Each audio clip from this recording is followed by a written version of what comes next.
A Bíblia e a Torá judaica compartilham a mesma raiz nos seus 5 primeiros livros, também conhecidos como Pentateuco.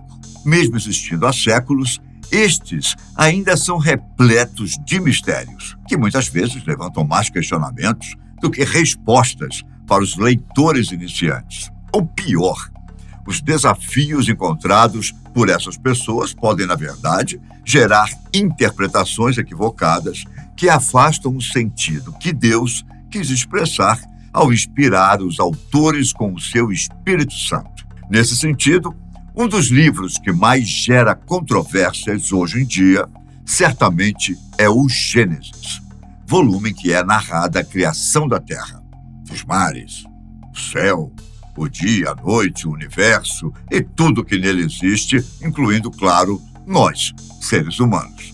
E, em grande parte, a passagem de Caim e Abel, filhos de Adão e Eva, pode ser responsável por estas polêmicas e dificuldades de interpretação.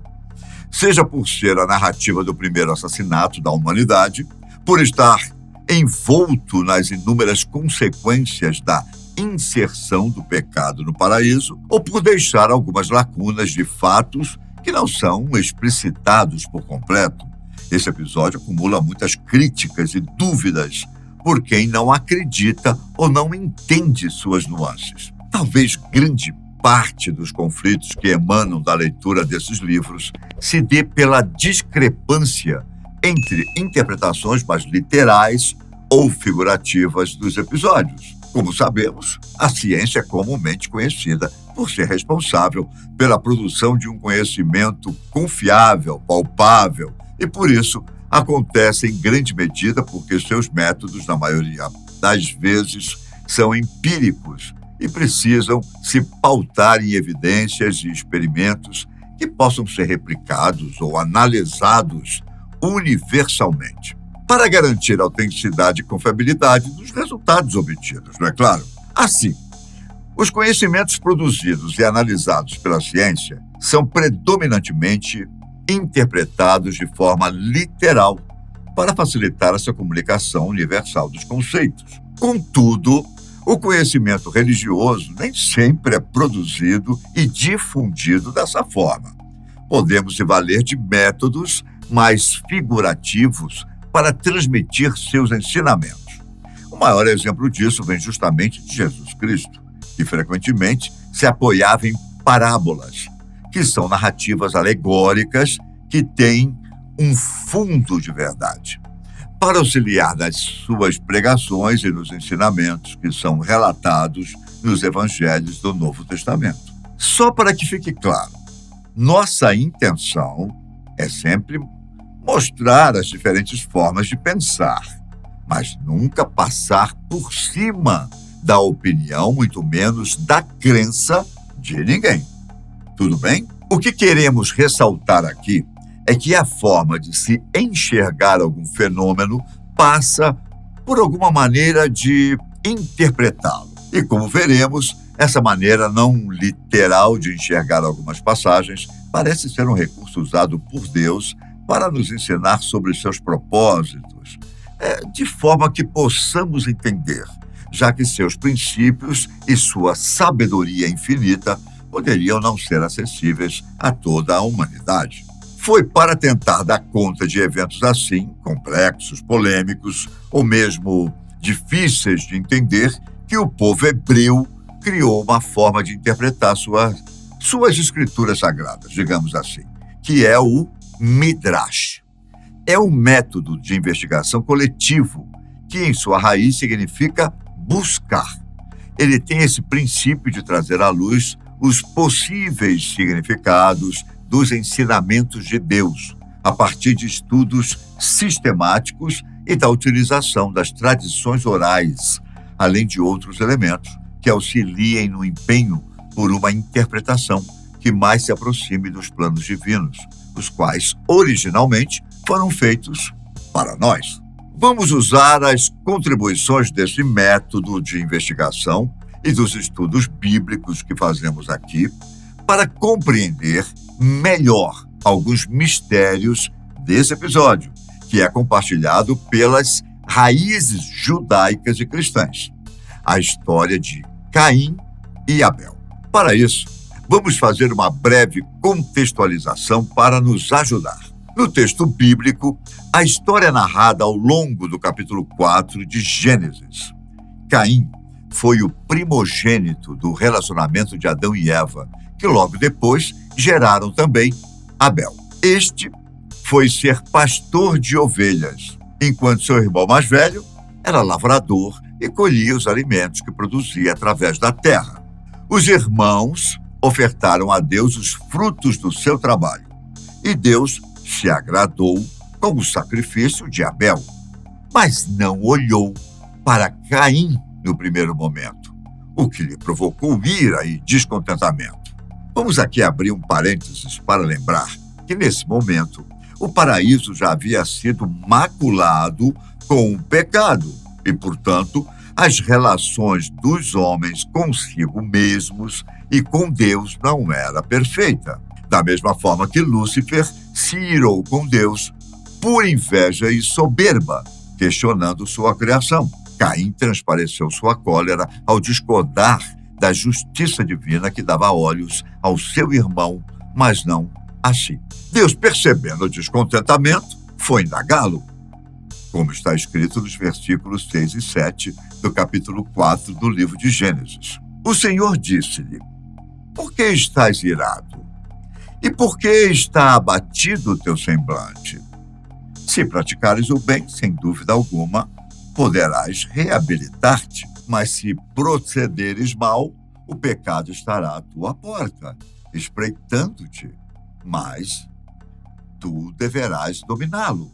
Pela sua onisciência, Deus já sabia o que iria ocorrer e todas as consequências que se extinguiriam deste fato. Mas apesar do conselho divino, Caim atraiu seu irmão para um campo e, dominado pelos impulsos raivosos, o matou, cometendo, segundo a tradição judaico-cristã, o primeiro assassinato da humanidade.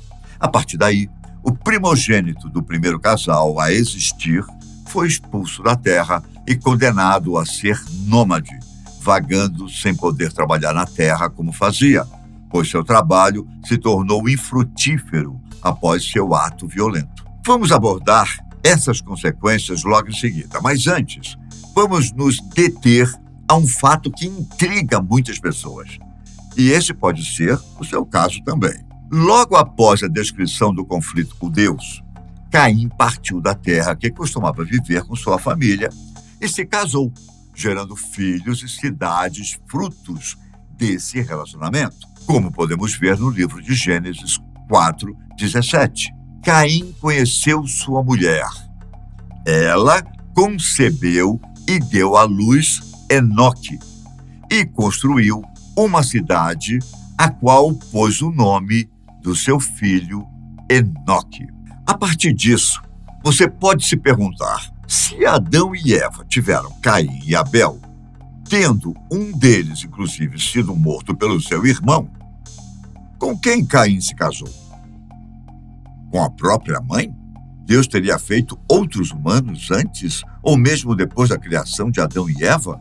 E apesar de intrigar muitas pessoas, a resposta para essa obscuridade nas escrituras sagradas é mais simples do que parece.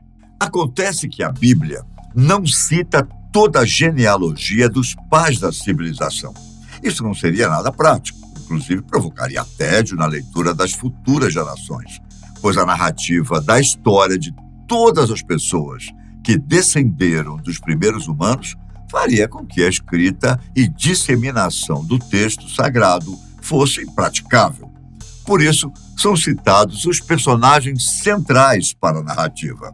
A escritura, inclusive, aponta que Adão viveu por muitos séculos e gerou vários descendentes, em Gênesis 5:4. Depois de haver gerado Sete, Adão viveu 800 anos e gerou filhos e filhas. Como a passagem bíblica não deixa claro a época do matrimônio de Caim, é bem provável que o desenrolar da civilização proveniente de Adão e Eva já estava bem avançado, inclusive com comunidades autônomas que foram se deslocando e crescendo a partir desse tronco primordial gerado por Deus.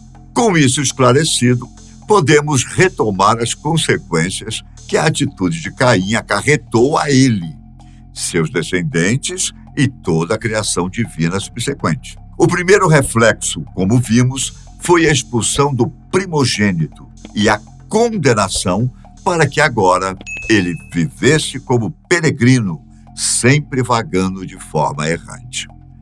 Ao primeiro olhar, não parece algo muito grave, não é? Principalmente se levarmos em conta a gravidade do ato que ele cometeu. Contudo, é preciso sempre contextualizar com o máximo possível de informações para tentarmos entender os princípios e a sabedoria de Deus. Caim era lavrador. Foi destinado a trabalhar na terra, a extrair dela o seu sustento de sua família. Neste sentido, foi praticamente o pai da agricultura, a atividade humana que é a base da subsistência de todos nós, até os dias atuais. E é óbvio que praticamente qualquer técnica que fosse usada na época tenha evoluído juntamente com o nosso desenvolvimento. Mas há um traço comum que perdura em sua essência. A agricultura é uma atividade sitiada. Precisa de um local e tempo para ocorrer. É claro que para quem trabalhasse com a terra, sobretudo nesses tempos remotos, poderia ser necessário mudar eventualmente o local de plantio, principalmente para dar o tempo para o solo se recuperar, voltar a produzir nutrientes e ser fértil e propício a gerar alimentos novamente. Mas, de todo modo, essa não é uma mudança drástica, errante. Por isso, ser obrigado a viver como nômade e vagar sem destino é, em outras palavras, impossibilitar que se exerça a atividade para a qual se foi criado para fazer. É coibir o seu destino, sua missão. Agora a coisa muda de figura, não é? Só que também não devemos, por outro lado, acusar Deus por ser cruel demais em sua conduta, pois, novamente, para tudo há um motivo, por mais que não possamos identificá-lo logo de cara. E se o próprio Caim tivesse se atentado para isso, provavelmente não teria assassinado Abel ao julgar Deus por ser parcial no tratamento dos irmãos. Foi justo, então, que Deus agisse naquilo que Caim maculou ao atentar contra a sua família e, principalmente, contra a criação divina. O sangue derramado sobre a terra, a mesma que gerava seu sustento, da qual ele deveria cuidar, proteger e se ocupar. É possível ver isso com clareza nos versículos 10 e 11, ainda no capítulo 4 de Gênesis. O Senhor disse-lhe: "Que fizeste? Eis que a voz do sangue do teu irmão clama por mim desde a terra. De hora em diante serás maldito e expulso da terra, que abriu sua boca para beber de tua mão o sangue do teu irmão."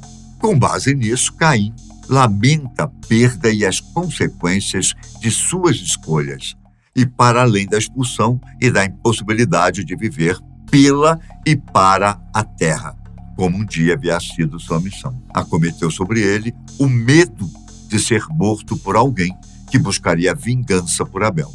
Aqui também muitas pessoas têm questionamentos, pelos mesmos motivos que vimos acima, em relação à quantidade de pessoas que viviam na terra, fazendo com que a retaliação fosse proveniente de sua família nuclear. No entanto, como vimos, essa já é uma questão superada. O medo, então, se torna mais uma consequência que recai sobre Caim e, por conseguinte, sobre toda a humanidade. É mais um efeito do advento do pecado na humanidade, maculando o plano perfeito da criação divina.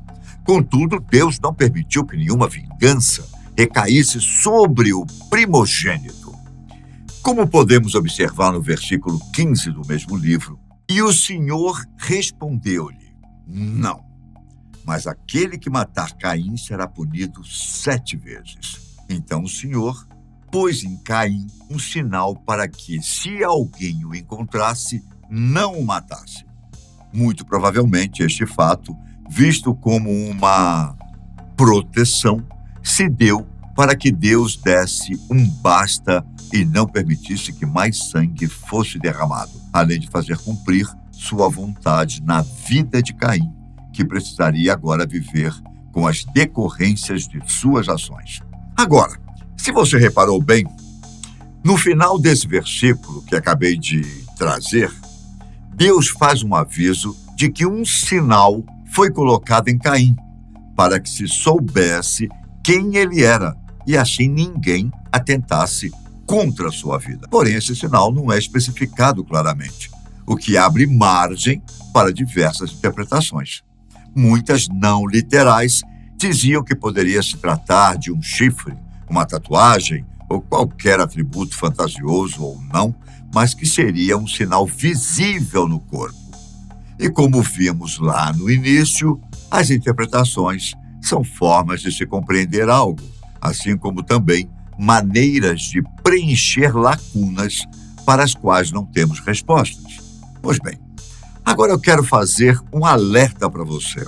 Quero chamar a atenção para o perigo de tirar conclusões precipitadas ou aceitar explicações sem questioná-las, abrindo pretexto para conclusões errôneas que claramente são falsas ou visam tirar vantagem de algo ou favorecer determinado grupo em detrimento de outro. Acontece que durante algum tempo, uma visão claramente preconceituosa vinda de uma interpretação deturpada dos textos sagrados foi difundida, visando reforçar em um estigma social justificando atos de atrocidade. Esse pensamento foi propagado principalmente durante o neocolonialismo, com a invasão de países europeus ao continente africano. Segundo esse ponto de vista, a marca deixada por Deus em Caim e seus descendentes teria sido a pele negra, e assim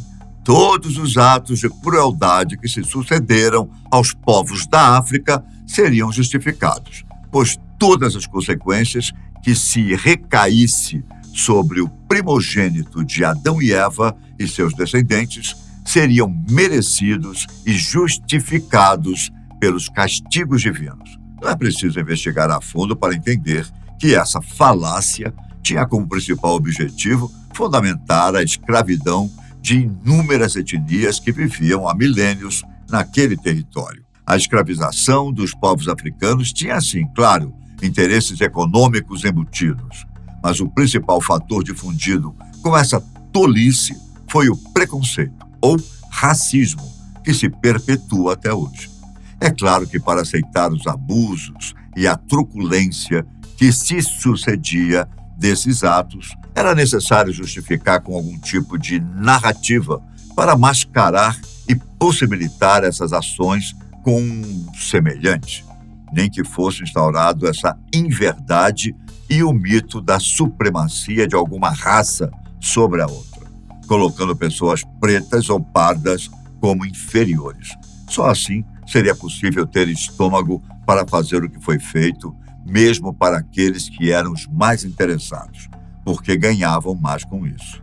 Dito isso, vamos para a última possível consequência ao ato de violência de Caim. Como vimos durante todo o vídeo, tudo aquilo que se sucedeu após essa grave desobediência do primogênito foi, respectivamente, intenso, condizente com a gravidade do acontecimento. Por isso, muitas leituras e interpretações versam que, na verdade, Caim não seria filho de Adão e Eva, mas filho do próprio demônio, que teria fecundado a primeira mulher para espalhar sua estirpe no mundo.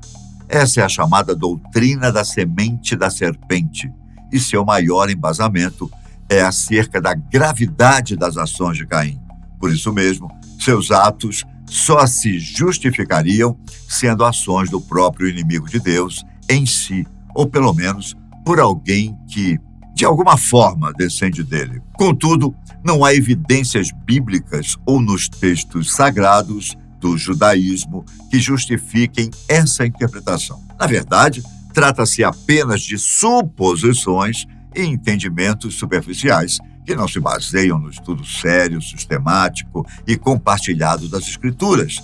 Muitas vezes também incorrem em graves deslizes que justifiquem mais formas de preconceitos na tentativa de confirmar seus próprios pontos de vista. O mais certo que se tem a respeito, tanto das causas como das consequências do ato de Caim, dizem respeito à instauração do pecado no mundo a partir do ato de desobediência de Adão e Eva ao ignorarem a lei de Deus e comerem, não necessariamente de forma literal, o fruto do conhecimento do bem e do mal, instigados a quererem conhecer além do que lhes era permitido ou necessário. É isso.